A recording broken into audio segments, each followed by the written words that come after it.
Assalamualaikum warahmatullahi wabarakatuh. Alhamdulillah, salatu wassalamu ala rasulillah wa ala alihi wa sahbihi wa mawala. Wa la hawla wa la quwwata illa billah. Rabbi israh li sadri wa yassir li amri wa hlul 'uqdatam min lisani yafqahu qawli. Tarik. Asyhadu an la ilaha illallah. Allahumma salli ala sayyidina Muhammad wa ala alihi wa sahbihi wa man tabi'ahum bi ihsani ila yaumiddin. Rabbi israh li sadri wa yassir li amri wahlul 'uqdatam min lisani yafqahu qawli. Yang saya muliakan pengurus Masjid Asy-Syakirin beserta jajarannya, yang saya hormati jamaah semua yang hadir pada malam yang berbahagia ini. Kita bisa berkumpul setelah salat maghrib menjelang isya. Kita melaksanakan wirid rutin kita, yakni hal-hal yang berkaitan dengan fikih munakahat atau fikih ibadah. Mudah-mudahan pertemuan kita ini diberkahi oleh Allah Subhanahu wa taala. Amin ya rabbal alamin. Berselawat kita kepada Rasulullah sallallahu alaihi wasallam. Allahumma salli ala sayyidina Muhammad wa ala ali sayyidina Muhammad. Mudah-mudahan di yaumil mahsyar kelak kita mendapat syafaat dari beliau, dan mudah-mudahan kita diakui sebagai umatnya. Banyak yang mengakui sebagai umat Rasulullah, tapi pada kenyataannya ketika kita berbuat maksiat, maka hal itu akan menjadi penghalang untuk kita diakui sebagai umat Rasulullah sallallahu alaihi wasallam. Bapak Ibu yang berbahagia, dengar suaranya Pak. Dengar suaranya. Lai jauh leh Bu. Yang penting pesannya sampai. Baik, pada malam ini masuk kepada bab solat yang terakhir. Karena solat itu macam-macam. Ada solat fardu, solat sunat, solat rawatib, solat Jumat, solat berjamaah. Terakhir kemarin hal-hal yang berkaitan dengan solat Jumat. Maka sampailah kepada penutup solat. Kira-kira solat yang terakhir apa Pak? Bu? Di antara banyak perintah-perintah solat, kira-kira solat yang terakhir itu solat apa? Apa? Ada solat fardu, solat jamaah, solat Jumat. Solat yang terakhir itu solat apa? Solat mayat atau solat jenazah. Nah, itulah bab solat yang paling akhir. Bismillahirrahmanirrahim. Faslun fis salati 'alal mait. Dalam kitab ini menerangkan tentang hal-hal yang berkaitan dengan solat jenazah. Wa syuri'at bil Madinah. Solat jenazah ini disyariatkan pertama kali ketika Rasulullah sudah berada di Madinah. Berarti selama di Mekah belum ada solat jenazah Pak. Jadi perang ketika Rasulullah di Mekah enggak ada solat, langsung dikuburkan. Kapan syariat solat ini baru ada? Setelah hijrah, ketika Rasulullah berada di Madinah. Sampai Nabi di Madinah, barulah solat jenazah disyariatkan, datang perintah Allah untuk melaksanakan kepada Rasulullah hal-hal yang berkaitan dengan solat jenazah. Wa qila hiya min khasaisi hazihil ummah. Salat jenazah Allah turunkan khusus kepada umat Nabi Muhammad sallallahu alaihi wasallam. Artinya belum pernah ada syariat tentang salat jenazah. Mulai zaman Nabi Adam syariatnya sampai kepada zaman Nabi Isa alaihi salam tidak ada perintah salat jenazah. Jadi khususiat. Kalau ibadah puasa itu sudah ada. Zakat sudah ada sejak Nabi Adam. Apa contohnya? Qarun. Qarun itu tidak mau membayar zakat. Sehingga Qarun Allah tenggelamkan di perut bumi. Gara-gara apa? Tidak mau membayar zakat. Jadi ibadah zakat sudah ada. Ibadah salat sudah, ibadah puasa juga sudah ada. Ibadah haji ini yang lebih tua, Pak. Yang pertama kali yang melaksanakan ibadah haji adalah Nabi Adam alaihissalam. Percaya bapaknya? Kira-kira apa buktinya? Ayat Al-Quran, inna awwala bayyitin wudi'a lin-nasi bi Bakkatin mubarakah. Nah, itulah dalilnya. Sesungguhnya rumah yang pertama kali berdiri yang Allah ciptakan di muka bumi ini adalah Bakkah, Makkatul Mukarramah. Disebut dengan Bakkah, lembah Bakkah. Bakkah itu menangis. Yang mendirikan, meletakkan, membuat bait itu awalnya adalah Nabi Adam alaihissalam. Nabi Adam tawaf, Nabi Adam berhaji ketika itu. Maka kesimpulannya para ulama mengatakan ibadah haji adalah ibadah yang paling tua. Yang pertama kali melaksanakan adalah Nabi Adam alaihissalam. Dan napak tilasnya masih ada. Di mana mereka bertemu? Di Jabal Rahmah. Bertemunya Adam dan Hawa. Terus kenapa lebih populer ibadah ini disangkutkan kepada Nabi Ibrahim alaihissalam? Sehingga banyak orang berpendapat bahwa ibadah haji pertama kali adalah Nabi Ibrahim. Rupanya tidak. Apa dasarnya? Wa idh yarfa'ul qawa'ida minal bait wa Ismail. Dan ketika Ibrahim dan Ismail yarfa' mengangkat qawa'id, pondasi-pondasi. Berarti rumahnya sudah ada, Pak. Pondasinya sudah ada. Mereka tidak mendirikan, tapi menaik. Yarfa' itu apa artinya, Pak? Menaikkan pondasi-pondasi yang sudah runtuh. Kenapa dia runtuh? Karena terjadi banjir di zaman Nabi Nuh alaihissalam. Rumah Allah itu sudah ada, Pak. Rumah Allah itu sudah ada di zaman Nabi Adam. Adam berhaji. Selanjutnya datang banjir Nabi Nuh. Adam, Idris, Nuh. Adam, Idris, Nuh alaihissalam. Setelah itu lahir Nabi Ibrahim. Disinilah dimulai napak tilas nusuknya. Iya, nusuk itu bentuk ibadahnya sudah dimulai di zaman Nabi Ibrahim alaihissalam. Maka yang khasais itu hanya salat dalam ibadah umat Nabi Muhammad.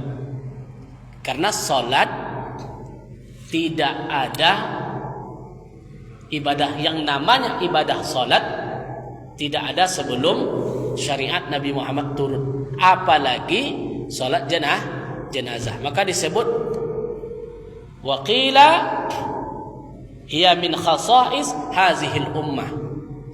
Salat jenazah para ulama mengatakan inilah khususiat yang Allah berikan kepada umat manusia. Menyolatkan orang yang sudah wafat. Kapan syariat itu turun? Ketika Rasulullah sudah di Madinah. Berarti para syuhada dulu enggak disolatkan. Perang Uhud belum hijrah. Ya. Perang-perang sebelum hijrah, sahabat-sahabat yang wafat tidak disolatkan. Kenapa? Belum datang perintah. Jadi perintah solat itu baru ada ketika Rasulullah sallallahu alaihi wasallam berada di Madinah. Salatul mait sekarang masuk hukum. Hukum salat jenazah. Al-muslim, orang yang muslim, fardu kifayah. Apa hukumnya, Pak? Fardu kifayah. Li ijma' wal akhbar. Dasarnya adalah beberapa hadis Rasulullah sallallahu alaihi wasallam. Maka dapatlah kesimpulan hukum bahwa salat jenazah itu hukumnya fardu kifayah. Ijma' ulama. Maksud fardu kifayah dilaksanakan beberapa orang, maka selesailah hutang seluruh orang. Itu dimaksud dengan fardu kifayah. Li'annahu ma'murun bi ghaslihi bila yasqutul gharat anha. Maka sebelum sekalipun yang bersangkutan itu namutu bi ghusl, mati tenggelam, walaupun dia mati tenggelam, fala yasqutul fardu anna, maka perintah supaya kita memandikan perintah tersebut belum gugur sehingga dia dimandikan. Maka sebelum solat itu kan mesti dimandikan. Kewajiban jenazah itu kan ada 4. Yang pertama memandikan, yang kedua menyolatkan, yang ketiga mengkafankan, yang keempat menguburkan. Sebelum salat itu wajib dimandikan dan dikafankan. Bagaimana orang yang mati tenggelam? Apakah langsung dikafankan, langsung disolatkan? Fardu kifayahnya belum gugur karena perintah memandikan tidak selesai dengan tenggelamnya jenazah. Maka kalau ada orang tenggelam, Pak, dapat hukum yang 4 itu tidak gugur. Tapi kalau tenggelamlah di dalam air, belum gugur, masih wajib dimandikan. Karena perintah di sini bukan dia yang mandi, tapi siapa yang memandikan? Orang. Kalau tenggelam tadi siapa yang mandi? Dia sendiri yang masuk, yang tenggelam dalam air. Maka kewajiban itu belum gugur, mesti dia dimandikan. Begitu.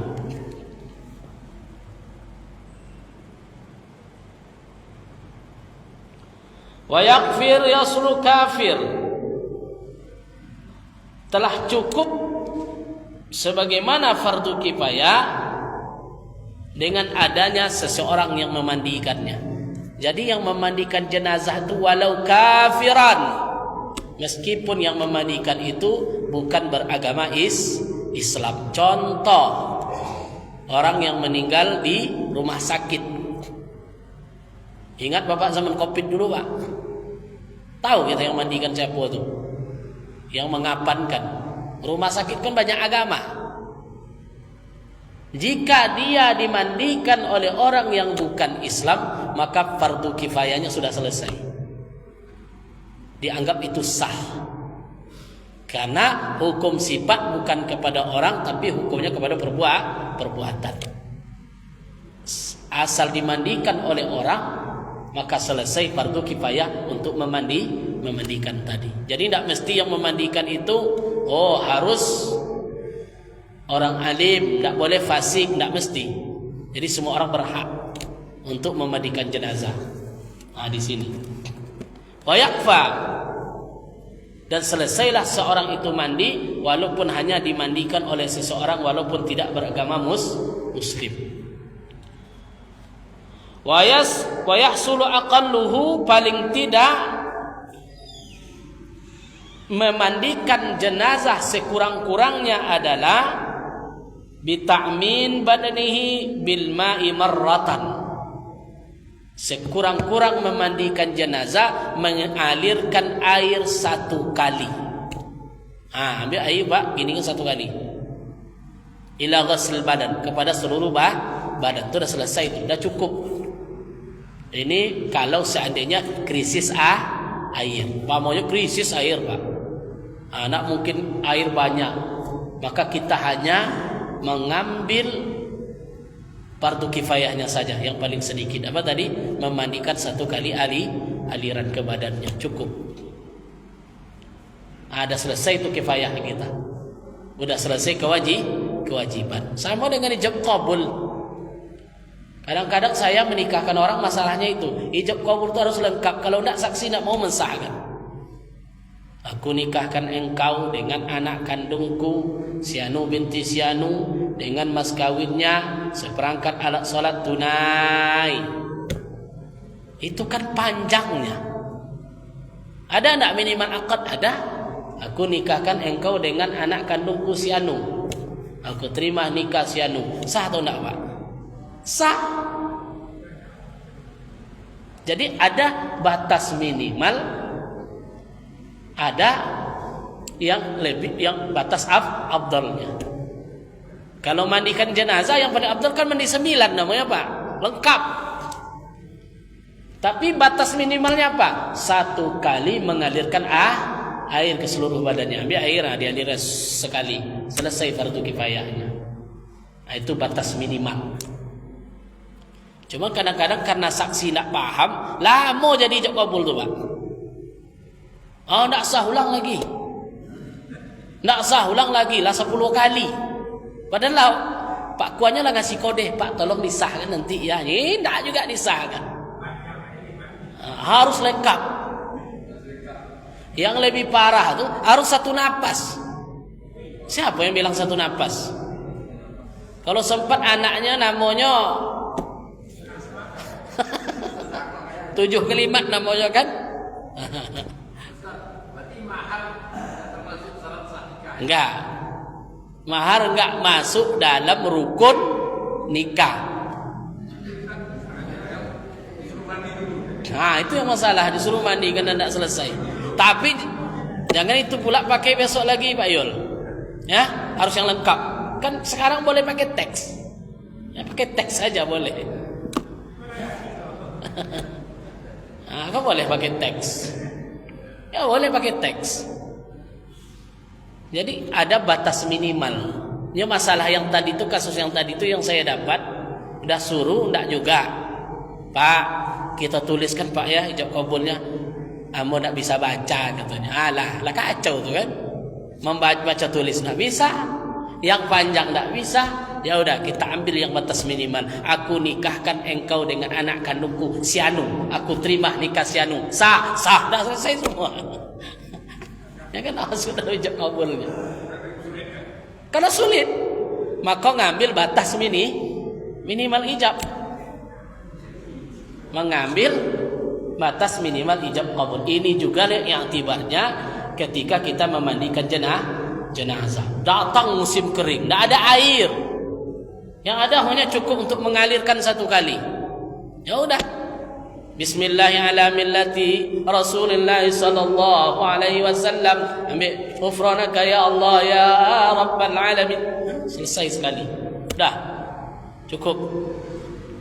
Kalau krisis air di sini.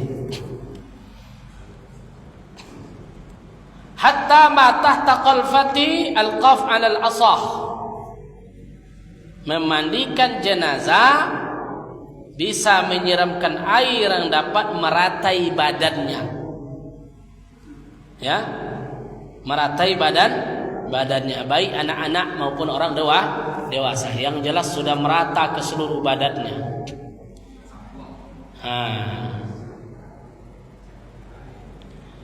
Wa qala la yajibu ghuslu ma tahtaha. Sebagian ulama berpendapat memang kalau seandainya air itu krisis, tidak usah terlalu memandikan lebih dalam. sampai menggosok-gosok kotoran. Kalau memang airnya sedikit. Kalau yang afdal ya keluarkan kotorannya semuanya sampai bersih. Nah, kalau air banyak. Ini. Fa'ala ar-rajih law ta'azzara ghaslu ma tahta qalfahu bihannaha yatimmu kama qala syekhuna wa aqarru ghairahu. Sama dengan pendapat tadi. Ya, bahwa menurut pendapat yang kuat adalah apabila sulit untuk memandikan anggota yang terselubung, maka tidak dapat dibuka selain, maka untuk anggota tersebut cukup diratakan saja air di atasnya. Baik anak-anak ataupun yang besar. Wa akmaluhu taslisuhu, paling sempurna menyiramkannya seperti di atas sebanyak 3 kali. Tiga kali. Wa ayyakuna fi khalwatin wa qamisin, hendaklah memandikan jenazah di tempat yang tertutup, tak boleh tempat terbuka, harus dikasih hijab. Wa qamisin, jenazah ditutup dengan kain. Jenazah ditutup dengan kain. Wa 'alal murtafi', dan diangkat. Diangkat. Maka ada alatnya itu kan diangkat sesuai dengan kaidah hukum fikih. Wa 'ala murtafi' bima'in baridin, dan jenazah di tempat yang lebih tinggi menggunakan air barid, dingin, jangan air panas. Dihajatin minal mazbin, dari air yang tawar, air biasa, air mutlak, itu untuk memandikan jenazah. Wa yubadiru bi ghuslihi zat taqayyuna mautahu, wajib memandikan jenazah kalau memang sudah diyakini dia wafat. Pastikan dulu kematiannya baru dimandikan. Tak boleh langsung dimandikan, dipastikan dulu. Wajib ta'khiruhu ilal yaqin, jika tidak diyakini dia masih belum wafat, maka wajib menunggu sehingga kita yakin bahwa dia sudah wafat, betul-betul sudah meninggal. Bitaghayyirin rih wa nahwihin, atau perumpamaan berubahnya bau dan segala macam. Karena zaman dulu alat tidak canggih. Kalau sekarang sudah canggih. Fazkarahum al-malaikin katsirah, perlu diketahui bahwa tanda orang mati berguna bagi yang matinya sudah tidak diragukanlah lagi. Jadi betul-betul jenazah itu sudah wafat. Walau kharaja ba'da al-ghasli najasun lam yanqudut tahar, seandainya setelah mandi masih keluar najis, maka tidak mesti diulang. Anda mesti diulang. Ya. Kenapa? Baghdad najasan lam yaqudit tahar. Apabila setelah dimandikan jenazah mengeluarkan najis, maka kesuciannya tidak rusak. Beda orang ambil wudu. Jadi ketika jenazah tadi sudah disucikan masih mengeluarkan najis atau kotoran, maka tidak membatalkan kesucian jenazah tadi. Tidak menghilangkan, tidak membatalkan kesuciannya. Bal tajibu izal masufaz zahir, maka kesuciannya tidak rusak, hanya saja wajib membersihkannya saja. Jadi lap kayak dia apa, tapi tidak mesti diulang. Dibersihkan saja. In kharaja qabdal kaffain, jika keluar sebelum dikafani. Itu aja syaratnya, Pak. Setelah mandi ini mau diangkat masih mengeluarkan kotoran, cukup dibersihkan saja. Tidak mesti dibersihkan kalau andai keluar juga ketika sudah dikafani. Kalau sudah dikafani nggak mesti dibuka lagi kain kafannya, karena itu sudah selesai.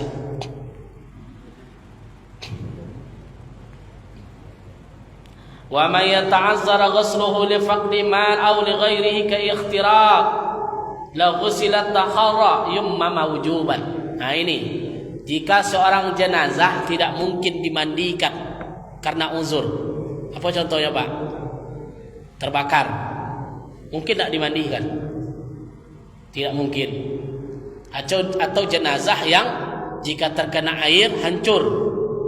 Maka orang seperti ini tidak wajib dimandikan. Bal yatammama, ditayamumkan saja. Cukup ditayamum, tidak mesti dimandikan. Contohkan ikhtiraq di sini. Contoh seperti orang yang mati terbakar. Jadi tidak mesti dimandikan. Cukup ditayamumkan, habis itu dikafankan baru disolatkan.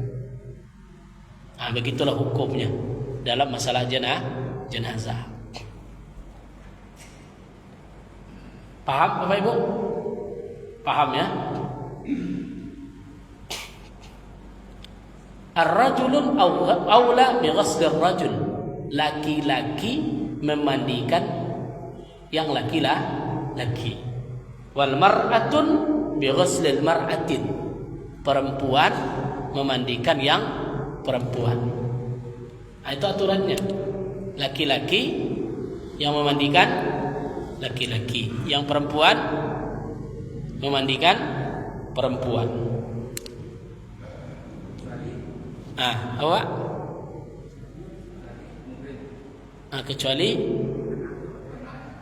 ini sabar dulu, Pak. Walau ghuslu halilatin wali zawjihi. Orang laki-laki boleh memandikan istrinya.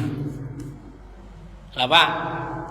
Seorang laki-laki, suami boleh memandikan istri. Artinya berarti istri boleh memandikan suaminya. Itu boleh. La amatin ghasla zawjiha walau nakahat ghairahu bila massin. Orang laki-laki boleh memandikan wanita yang halal, sang istrinya. Bukan tidak boleh memandikan amatun. Kalau dulu kan ada budak. Ini tidak perlu kita bahas. Kalau budaknya tidak boleh, tapi suami istri boleh. Fa'il lam yahdur illa ajnabiyyin fil mar'atin. Apabila untuk mayat wanita hanya ada laki-laki lain, atau untuk mayat laki-laki hanya ada wanita lain, fatayammama, maka cukup ditayamumkan. Ya, mana tahu kan ada jenazah yang tidak dikenal di hutan. Yang di hutan itu hanya ada laki-laki, sementara jenazah tadi perempuan. Kan tidak ada satupun yang mahram. Wajib tidak diselamatkan, fardu kifayah, tidak mungkin dimandikan, maka cukup ditayamumkan. Cukup tayamumkan saja. Karena siapa yang menengok, Pak, muncul fardu kifayah. Muncul fardu kifayah di sana kalau ketemu. Kalau begitu cukup ditayamumkan.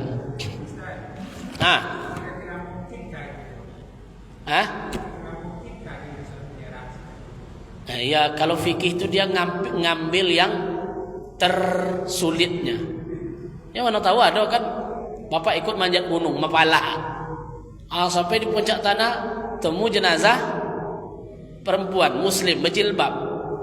Muncul tak fardu kifayah kita? Muncul fardu kifayah di situ, tidak boleh ditinggalkan. Karena itu perintah Allah. Godang lo kok coba.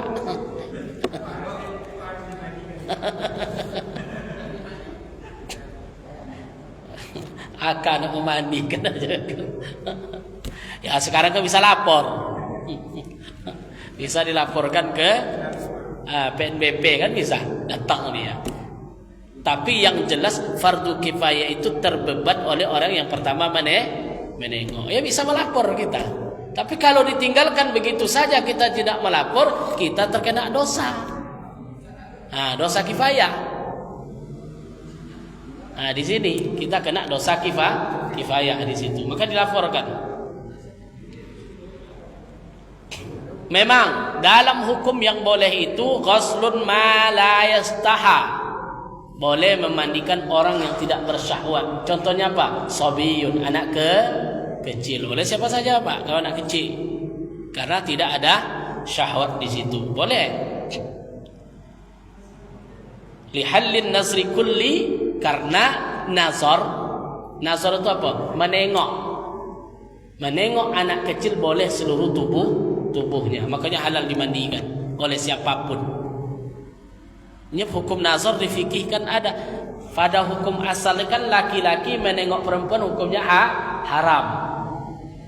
Auratnya maksudnya seorang laki-laki nazar kepada perempuan, aurat perempuan itu hukumnya haram, kecuali beberapa tempat itu boleh. Ada nanti di hukum nazar namanya, hukum menengok. Seperti seorang dokter kepada pasien, itu boleh dia menengok. Dengan syarat memang dokternya itu juga lagi prasi, contohnya dia yang ahli. Boleh tak menengok kepada auratnya? Boleh. Apa yang dia operasi tadi boleh dia nazar kepada barang yang berhajat untuk operasi. Operasinya apa? Itu saja yang boleh. Selain itu tak boleh. Meskipun itu aurat. Itu di hukum nazarnya boleh. Nazar itu bahasa kita menengok. Itu boleh dia. Nazar itu kan hukum di kitanya menengok dia, maka itu boleh ketika itu. Nak salah kan? Itu hukum nazar. Wa aular rijali bihi, di antara orang lelaki yang paling utama memandikan mayat laki-laki, aulahum bis salat, yaitu orang yang juga ikut mensolatinya. Nanti akan diterangkan di belakang hari dalam hukum salat jenazah. Begitu. Wa takfihi bisatirin aurah, wajib setelah mandi dikafankan menutup aurat. Fayajibu fi mil'ardin ma yastaru ghairul wajhi wal kaffain. Seorang wanita wajib ditutup selain wajah dan telapak tangan. Itu auratnya dalam mengkafankannya. Wa fir rajulun ma yastara baina as-surra wal rukbah. Kalau laki-laki antara pusat dan lutut, berarti minimal kafan. Ini lagi-lagi berbicara minimal nih Pak. Minimal kafan laki-laki antara pusat dengan lutut. Umpamanya tidak ada kain lagi. Cuman kafan satu-satunya itu minimalnya tertutup antara pusat dengan lutut. Boleh dikuburkan setelah itu. Kalau darurat. Kalau yang perempuan selain muka dan telapak tangan. Begitu. Yang penting menutup aurat. Wal iktiba, menjalankan kadar hukum kifayah yang cukup, yang paling minimal adalah bisatiril aurah, orang yang bisa menutup auratnya, yang dibenarkan oleh Imam Nawawi. Ya, kafan minimal. Ini menurut para imam dalam mazhab. Wa qala al-akharun wa yajibu sutru jami'ul badan. Ada pendapat sebagian ulama mengatakan wajib ditutup seluruh badan, baik laki-laki atau perempuan, li fadil khalqillah, untuk menghormati ciptaan Allah. Makanya sampai ditutup semua Pak, kain kafan tadi. Karena sebagian pendapat ulama mengatakan kewajiban kifayah dalam kafan itu menutup seluruh badan, baik laki-laki ataupun perempuan. Ini sebagian pendapat ulama. Tapi yang kuat mengatakan tadi minimalnya menutup auratnya bisa tertutup. Nah, ini yang penting.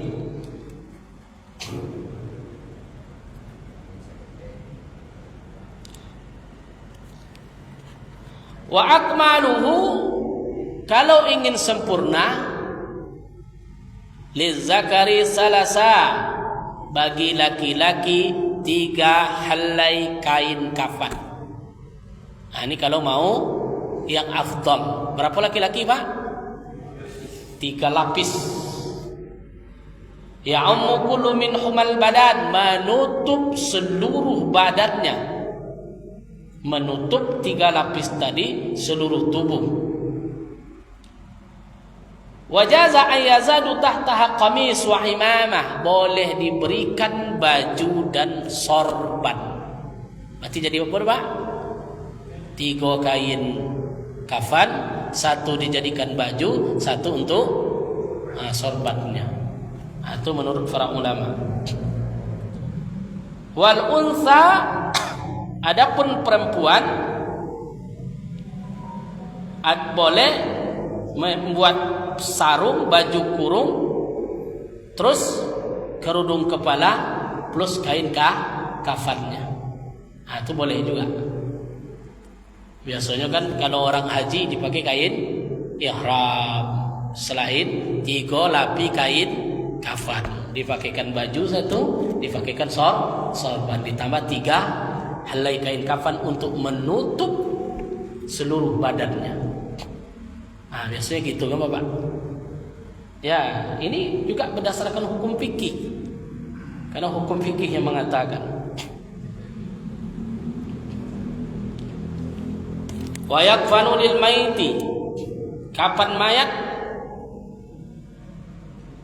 bimaluhu wa labsu mayyitan fa'urfun, kafan jenazah itu sesuai uruf, ya, sesuai dengan jenis kain yang diboleh dipakai waktu masih hidup, boleh. Contohnya kain ihram tadi dibolehkan.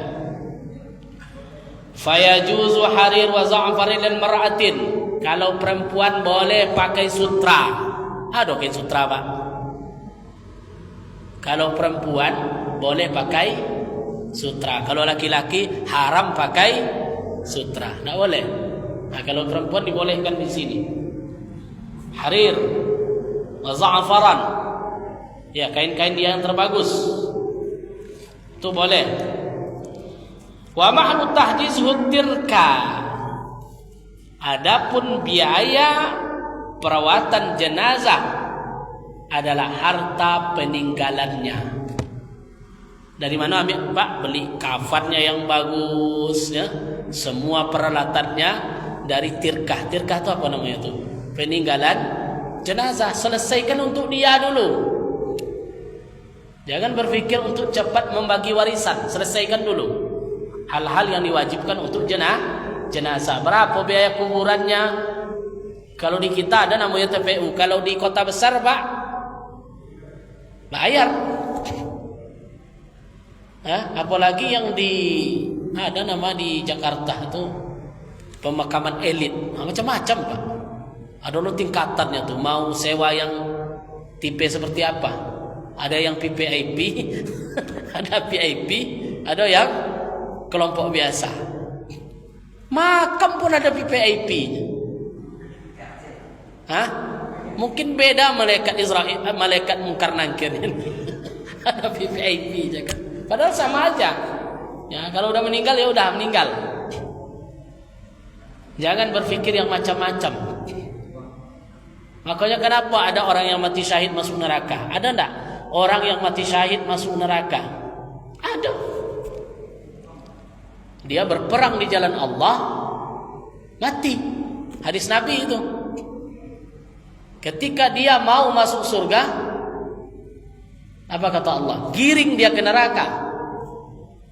Tentu dia berdebat, ya Allah, saya dulu mati bertempur, berperang melawan orang musyrik dan saya mati di medan perang. Apa kata Allah ketika itu? Kadzabta, engkau bohong. Kenapa engkau bohong? Karena engkau mati syahid ingin disebut sebagai pahlawan. Makanya hati-hati kalau berwasiat, nak, mati saya besok pesan yang PIP untuk saya ya, supaya setelah mati saya dihormati. Kalau mati itu nggak usah pikir lagi, Pak, terserah orang lah. Yang penting siapkan bekal amal ikhlas kepada Allah. Jangan berpikir model apa makam saya besok ini, kayak apa saya, dihargai tak saya, atau saya disebut tak nama saya, sehingga merusak amal-amal kebaikan yang kita buat kepada Allah. Ya, banyak ulama yang mati yang tidak dikenal, tenggelam, nggak tahu sejarahnya. Ya kalau yang mati ya udah, jangan pernah berpikir oh saya harus dimakamkan di sini, makam saya nanti kasih keramik ini, kasih atap supaya orang muda haul, orang ulang tahun ke saya ini, anak istri saya. Nggak usah berpikir seperti itu. Kalau kita wafat, serahkan semua urusan kepada Allah. Yang penting jangan berpikir apa yang terjadi setelah mati, tapi berpikirlah bekal apa yang telah disiapkan untuk menghadap Allah Subhanahu wa taala.